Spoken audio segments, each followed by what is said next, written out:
మీద డబ్బులు కేటాయించదో, ఏ దేశమైతే స్టార్టప్ ఇప్పుడు చిన్నపిల్లలు అనేక రకాల జ్ఞానం ఉంటుంది, ప్రపంచవ్యాప్తంగా జరిగే పరిణామాలను వాళ్ళు స్టడీ చేస్తూ ఉంటారు, కానీ వాళ్ళు చేద్దామని డబ్బులు ఉండవు.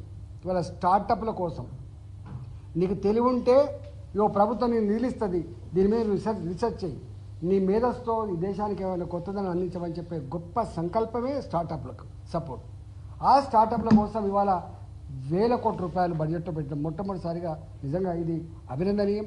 అదేవిధంగా ఇప్పటికే ఫిషరీస్ దాంట్లో కానీ లేకపోతే ఎనిమల్ హస్బెండ్ దాంట్లో కానీ ₹1 కోటి 500 గొర్రెలు పెట్టుకుంటే ₹1 కోటి మళ్ళీ 50 లక్షల రూపాయలు సబ్సిడీతోటి ఇవాళ కేంద్ర ప్రభుత్వం ఇస్తుంది మొట్టమొదటిసారిగా. అట్లా అదేవిధంగా ఫిషరీస్ దాంట్లో కూడా 10 లక్షల రూపాయలు ఇండివిజువల్ దాంతో మొదలుపెట్టి 200 కోట్ల రూపాయల వరకు కూడా ఫిషరీస్ కోసం వచ్చేస్తూ ఉంది. అంటే ఇవన్నీ ఇచ్చిన స్కీములకు అమలు చేసే తెలివి లేదు. మా దగ్గర 200 మంది ఫార్మర్స్కి కేంద్ర ప్రభుత్వం 50 లక్షల రూపాయల చొప్పున సబ్సిడీ కోసం వాళ్ళు కాన్సెంట్ ఇస్తే 20 లక్షల రూపాయల చొప్పున ఇచ్చి ఇంక 20 లక్షల రూపాయలు ఇవ్వకుండా ఆపుతున్నారు వీళ్ళు. అంటే ప్రజల్ని పట్టించుకోరు, పరిపాలన ఎటు సాగుతుందో చూడరు, ప్రజల దుఃఖమేందో అర్థం కాదు వాళ్ళకి, ఇచ్చిన దాన్ని అమలు చేసే తెలివి లేదు, కానీ మాటలు మాత్రం మాట్లాడుతూ ఉంటారు. కూట్ల రాయి తీయలేనోడు ఏట్ల రాయి తీసినట్టుగా ఇవాళ వీళ్ళ సందం ఉంది. నేను ఒకటే ఇలా నిజంగా ఇది గొప్ప ప్రగతికామకమైన బడ్జెట్ అని చెప్పి మాట్లాడమే కాకుండా ఇంతకుముందు మా విశ్లేషణ చెప్పినట్టుగా మెడికల్ దాంట్లో మనం ఇంత పాపులేషన్ ఉంటే డాక్టర్లు ఉండరు, పీజీ సీట్లు ఉండవు. నాకు తెలిసి స్వతంత్రం రాకముందు ఎన్ని మెడికల్ సీట్లు ఉన్నాయో, స్వతంత్రం వచ్చిన తర్వాత నుంచి 2014 వరకు ఎన్ని మెడికల్ సీట్లు ఉన్నాయో ఈ 10 ఏళ్ళకి అన్ని మెడికల్ సీట్లు పెరిగాయి. అంటే డాక్టర్ల సంఖ్య అందుబాటులోకి వచ్చింది. ఒకప్పుడు ఊళ్ళలో పోతే ఆర్ఎంపీ డాక్టర్లు, పిఎంపీ డాక్టర్లు తప్ప డాక్టర్లు లేరు, దవాఖాలు లేరు. ఇంకో కొత్తదనం ఏంటంటే ఇవాళ ప్రైవేటు హాస్పిటళ్ళల్లో అవసరమైతే పీపీపీ మోడల్లో కొంత మేము పెట్టుబడి పెట్టి ఎంకరేజ్ చేసి సర్వీస్ అందించాలని దాంతో ఇవాళ దీన్ని ఒక హెల్త్ హబ్గా మార్చుకోవాలి, ఇవాళ హెల్త్ టూరిజం లాగా ఉండాలనేటువంటి దానికి కూడా ఇవాళ మోడీ గారి ప్రభుత్వం చేసింది. అంతేకాకుండా ఒక గొప్పతనం ఏంటంటే క్యాన్సర్ పేషెంట్లు, ఇంతకుముందు చెప్పినట్టుగా విపరీతంగా క్యాన్సర్ పెరుగుతూ ఉంది రకరకాల కారణాల వల్ల. క్యాన్సర్ పేషెంట్లకి ఒకసారి క్యాన్సర్ డిటెక్ట్ అయితే 20 లక్షల రూపాయల నుంచి 50 లక్షల రూపాయలు ఖర్చు పెట్టి 90% మంది చనిపోతారు తప్ప మళ్ళీ బతికే ప్రసక్తి లేదు.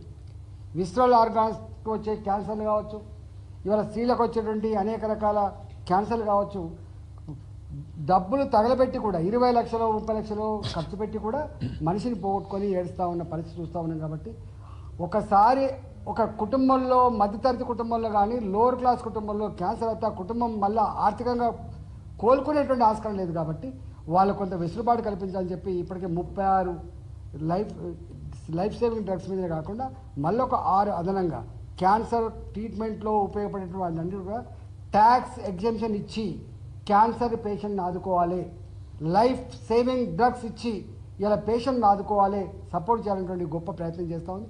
ఇప్పటికే ఇవాళ కేంద్ర ప్రభుత్వ పరంగా ఉన్నటువంటి ఆయుష్మాన్ భారత్ ఉన్నప్పటికీ కూడా 70 సంవత్సరాల పైబడి ఉన్నటువంటి పెద్ద మనుషులకు ఆదుకున్నప్పటికి కూడా ఇవాళ ఈ చర్య మొత్తంగా దోహదపడుతూ ఉంది. అంది హోల్గా పేదలు మధ్యతరగతి వాళ్ళకి ఏ ప్రభుత్వం అయితే అండగా ఉన్నానో ఆ బాధ్యతని సంపూర్ణంగా అర్థం చేసుకొని ఆచరిస్తున్న పార్టీ భారతీయ జనతా పార్టీ, ఆలోచిస్తున్న నాయకుడు నరేంద్ర మోడీ గారు. ఇవాళ దాని ఫలితాలు కళ్ళ ముందు కనపడుతున్న విషయం అర్థమవుతుంది. కాబట్టి ఇలా భారతీయ జనతా పార్టీకి దేశవ్యాప్తంగా పట్టం కడుతూ ఉంటే, దేశవ్యాప్తంగా స్వాగతం పలుకుతూ ఉంటే ఇవాళ చూస్తూ ఓర్వలేని వాళ్ళు చేసేటువంటి ఆరోపణ తప్ప దీంట్లో ఏమీ లేదు. ఇవాళ నిజంగా అన్ని రంగాల ప్రజానికాన్ని ఏ ఒక్క వర్గాన్ని కూడా వదిలిపెట్టకుండా అన్ని వర్గాల ప్రజల బాధలను అర్థం చేసుకొని దాన్ని అడ్రస్ చేసిన బడ్జెట్గా అది భావిస్తూ ఉన్నాం. Thank you.